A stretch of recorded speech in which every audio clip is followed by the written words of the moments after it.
Cette vidéo va être un peu différente de d'habitude. Je vais vous donner 15 astuces d'investisseurs avisés pour faire de l'argent en crypto-monnaie.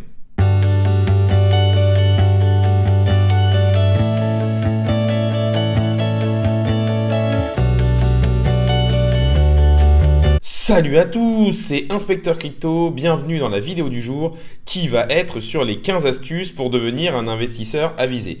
Pour faire cette vidéo, je me suis basé sur mon expérience personnelle, sur mes propres erreurs, mais aussi sur des vidéos qui permettent de savoir comment investir au mieux et sur certains livres. Cette vidéo va principalement s'adresser aux débutants, mais peut aussi convenir à des investisseurs confirmés qui ne sont pas encore optimum et le plus efficient possible dans leur gestion du risque et leur gestion de portefeuille. N'hésitez pas à liker la vidéo, à me dire en commentaire quelle est votre astuce numéro 1 pour devenir un investisseur avisé et faire de l'argent sur les marchés. N'hésitez pas non plus à vous abonner, ça récompense le travail que je fais au jour le jour et ça permet de faire grossir la communauté. Mais on va tout de suite passer sur le thème de la vidéo du jour, à savoir les 15 astuces pour devenir un investisseur avisé. Le premier conseil, c'est tout simplement d'oser. Beaucoup de personnes n'investissent pas par peur de perdre de l'argent.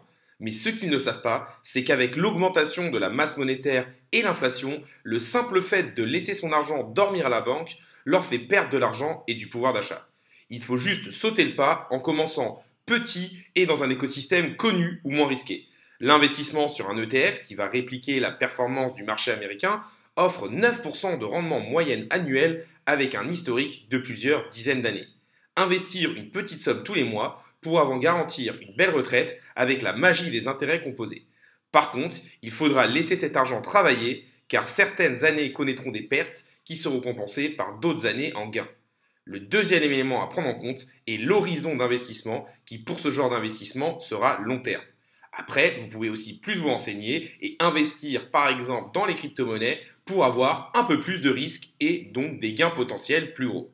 La deuxième astuce, c'est de se former et de faire ses propres recherches. Je vous le dis dans chaque vidéo, mais se renseigner et se faire sa propre opinion en comparant par exemple les avis est hyper important. Il ne faut pas suivre aveuglément un YouTuber ou une seule vidéo. Dans l'écosystème des crypto-monnaies, c'est la volatilité du Bitcoin qui mène le marché. Si le Bitcoin monte ou stagne, tous les autres actifs vont avoir tendance à le suivre. Par contre, s'il baisse, les chutes seront amplifiées sur les altcoins. Cette forte volatilité de ce marché le rend plus difficile à appréhender. Il est donc très important de se former et de bien se renseigner sur chaque projet ajouté au portefeuille. Il faut être capable de justifier chacun de ces investissements en ayant déjà fait des recherches sur l'équipe, la feuille de route, la technologie ou encore la tokenomics. La formation continue est importante car elle permet de rester à niveau dans un marché en perpétuelle évolution. Le troisième conseil, c'est de se diversifier mais pas trop. En effet, c'est la base de l'investissement. Il ne faut pas mettre tous ses œufs dans le même panier car personne ne peut prédire le futur. Les crypto-monnaies doivent donc être une sous-poche de liquidité, mais cela ne doit pas correspondre à tout votre patrimoine. Investir sur plusieurs projets permet aussi d'augmenter son espérance de gain et surtout d'ajouter de la volatilité et du risque à son portefeuille. C'est ce même risque qui permettra des rendements importants. Par contre, il ne faut pas non plus tout acheter et garder un portefeuille équilibré. Cela permettra de suivre chacun de ses investissements, que ce soit en termes de nouveautés ou d'évolution de prix. Quatrième conseil, il faut définir sa stratégie avant d'investir. La stratégie, c'est ce qui va faire la différence entre une personne rentable et avisée et une personne lambda. C'est cette dernière qui va permettre d'avoir une gestion du risque appropriée et de préserver au mieux son capital. Il faut donc connaître son profil d'investisseur et son aversion au risque pour pouvoir créer une stratégie d'investissement sur mesure. Elle doit déterminer le risque global du portefeuille, les différents points d'achat et de vente sur chaque projet, ainsi que le poids maximum de chaque actif. En effet, si un actif explose trop, il faudra peut-être l'arbitrer, c'est-à-dire l'échanger contre une autre crypto-monnaie s'il prend une trop grosse part du portefeuille. Parce qu'en effet, si un petit actif est par exemple à x20, il deviendra important dans votre portefeuille, mais aura toujours une part de risque importante. Il faudra donc le rééquilibrer. Une fois cette stratégie créée, la gestion des émotions sera plus facile, car il suffira de la suivre. De plus, la prise de profit programmée permettra de sécuriser le capital et d'apaiser l'investisseur. Le rééquilibrage de portefeuille est aussi très important car si un petit projet explose ou prend une trop grande part du portefeuille, alors la gestion du risque ne sera plus optimale. Cinquième conseil, c'est d'apprendre de ses erreurs. Tous les investisseurs commettent des erreurs et c'est leur capacité à apprendre d'elles et à modifier leur comportement qui mène à la réelle réussite. Par exemple, l'expérience apprend à ne pas être trop avide et à prendre régulièrement des profits. En effet, dans mes premières années de bull market, vous voyez toutes les cryptos qui montent, vous dites elles vont monter jusqu'au ciel, tant que j'ai pas atteint tel chiffre, je ne vends pas et au final vous avez d'énormes corrections et vous passez à côté de gros gains potentiels. Il faut savoir que la majorité des personnes rentrent sur le marché proche des pics de bulle car c'est là que tous les médias en parlent énormément. Et on va dire donc que toutes les personnes apprennent à la dure, que rien n'est facile en investissement. Les plus grosses erreurs sont souvent commises en connaissance de cause. Par exemple, il semble logique de ne pas investir une trop grosse somme sur un actif risqué. Et pourtant, c'est ce que font la plupart des débutants en croyant devenir riches rapidement. C'est l'expérience qui permet de s'améliorer. Sixième astuce, c'est le fait de prendre du recul et de savoir dézoomer les graphiques. Cette méthode est bien surfaite pour de l'investissement long terme. Elle permet d'enlever les différents bruits de marché et de se recentrer sur la tendance de fond. La vraie question à se poser en fait, c'est si je rentrais maintenant sur le marché, que ferais-je? La réponse à cette question peut permettre de remettre les choses en perspective et de voir si l'on est trop avide ou pas. Si par exemple, là vous vous dites, bah non, je rentrerai pas parce que je suis déjà sur un x15 et que l'actif en question a trop performé, c'est peut-être qu'il est temps de prendre des gros profits. L'astuce numéro 7 est de pondérer ses choix en agissant par palier avec une allocation raisonnable. Idéalement, et sauf pour une personne extrêmement expérimentée, il est conseillé de diviser ses achats et ses ventes en plusieurs paliers. Cela permet de lisser son prix d'entrée car on ne peut jamais savoir avec certitude si on a atteint le bas de marché. Ce lissage à la baisse doit être prévu d'entrée et idéalement automatisé afin que les émotions ne rentrent pas en compte dans la prise de décision. Les ventes doivent être aussi faites en plusieurs paliers pour sécuriser son investissement et continuer de profiter de la possible hausse. L'argent investi doit être proportionnel au patrimoine global et à l'expérience de la personne. Pour résumer, il faut être à l'aise avec son allocation et le fait de laisser une petite partie de son investissement encore sur le marché peut vous permettre d'être plus tranquille et pas vous dire je suis en train de rater la hausse. Huitième conseil, il faut prendre en compte la balance entre le risque, le rendement et la liquidité pour prendre ses décisions. Un rendement élevé, c'est bien, mais il faut aussi prendre en considération le risque qu'on prend. Si on vise un x2 de gain en risquant 4, forcément on sera perdant sur le long terme. De plus, la liquidité est un facteur primordial et souvent oublié. C'est ce qui vous permet d'acheter ou de vendre sans jouer trop sur le prix d'un actif. Si on investit dans un actif avec une faible capitalisation et qu'il explose, il peut y avoir des problèmes de liquidité. En effet, si on ne peut pas vendre ou alors que la vente fait baisser trop le prix, une partie des jetons seront vendus à un prix tellement bradé qu'on perdra énormément d'argent. Prendre en compte ces trois variables est donc important pour prendre des décisions éclairées. Neuvième astuce, en marché baissier. Il faut se focaliser sur l'accumulation quantitative et non sur la valeur de son portefeuille. Tout cela est simple à comprendre. En fait, il faut juste se dire j'ai de plus en plus de crypto plutôt que de se dire oh là là, mon portefeuille en dollars baisse. En effet, logiquement, personne ne trouvera le point bas de marché idéal sur lequel il faut investir. Donc, c'est important de rentrer par plusieurs paliers. Et si vous rentrez par plusieurs paliers, vous avez quand même des chances que le cours continue à baisser. Et ce qu'il faut se dire, c'est ok, c'est une bonne chose, ça me permet d'accumuler de plus en plus. Et pas attention, mon portefeuille est en train de baisser. Et c'est pour ça que se focaliser sur la quantité qu'on a plus que sur la valeur en dollars de notre portefeuille peut être intéressante. La 10e astuce qui va vous paraître toute bête comme ça, mais c'est de prendre des profits. C'est peut-être l'une des règles les plus importantes. Il faut savoir se payer. Tant qu'on n'a pas vendu, le solde de son portefeuille n'est que fictif. Ce ne sont que des chiffres sur un wallet. Prendre des profits n'est jamais une mauvaise idée car cela permet de sécuriser une partie de ses gains et surtout d'être plus détendu mentalement. On le sait, les émotions jouent un rôle prédominant dans l'investissement et le fait d'être plus apaisé par la prise de profit aidera à une meilleure gestion de son capital. Et je peux vous le dire d'expérience, c'est compliqué de prendre ses profits et c'est même beaucoup plus compliqué que ce que l'on croit. Parce que quand votre actif ne fait qu'augmenter, quand vous vendez, souvent, moi après une vente, l'actif continue d'augmenter peut-être de 10-20%. Et là tu te dis, mince, j'ai perdu 10-20%, j'ai pas vendu au bon moment. Mais après, si tu dézoomes et si tu regardes de manière, on va dire, plus générale, tu vois que c'est quand même intéressant parce que le plus important pour pouvoir devenir riche et réussir dans les crypto-monnaies, c'est d'avoir du capital. Et il ne faut surtout pas le griller. Et si on a moyen de le faire augmenter, c'est très intéressant de prendre des profits. 11e astuce, il faut prioriser la conservation de son capital. Ça revient à ce que je vous ai dit avant.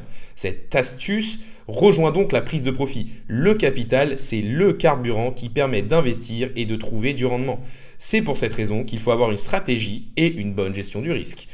12e astuce, il faut tout simplement vérifier la tokenomics et savoir comment cela marche, car on peut tout simplement faire des gros gains ou des grosses pertes à cause de la tokenomics. La tokenomics, c'est l'économie interne d'un jeton. En effet, s'il reste énormément de jetons qui vont être libérés et qu'en plus, ils sont principalement destinés à des investisseurs institutionnels qui l'ont eu à des prix extrêmement bas, forcément, il va y avoir une énorme pression vendeuse et du coup, les petits particuliers vont être la porte de sortie. Il y a une petite astuce pour comparer et vérifier surtout si une tokenomics est bonne. Il faut comparer la courbe de l'évolution du prix et la capitalisation de marché. Vous pouvez faire assez facilement sur CoinGecko ou CoinMarketCap.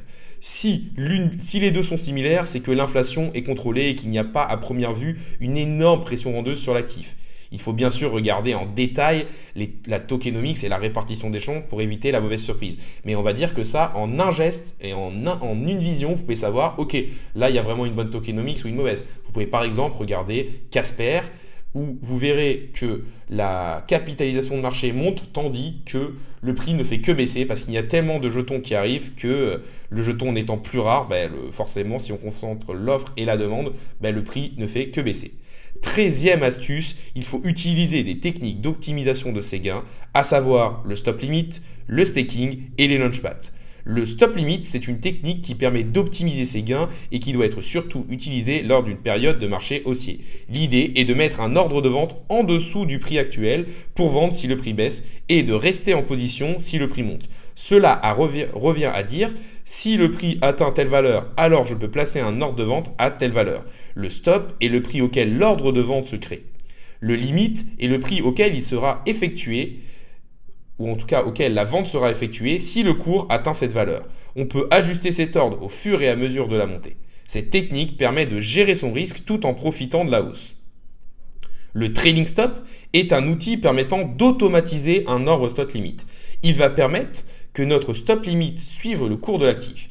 Il va y avoir un prix d'activation qui va créer l'ordre et un delta qui va correspondre à l'écart entre le prix actuel et l'ordre stop limit. Par exemple, on peut demander à notre ordre de rester 2% en dessous du prix. Si le prix chute de plus de 2%, alors notre ordre sera exécuté et on ne sera plus en position. Par contre, si l'actif continue de monter, alors notre ordre augmentera aussi et restera à 2% du nouveau prix. Cet outil permet de gérer le risque tout en profitant d'une possible montée des prix. Cette technique peut être utilisée aussi à la vente.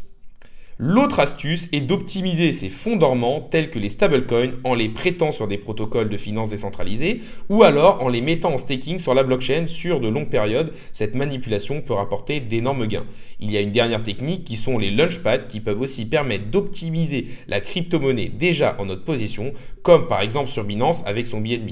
Un launchpad consiste à bloquer des crypto-monnaies pour avoir le droit d'investir dans des nouveaux projets. Très souvent, les projets font de très grosses performances lors de leur listing.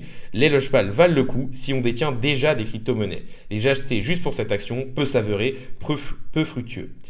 L'astuce 14, c'est de viser des profits atteignables et réinvestir ses gains.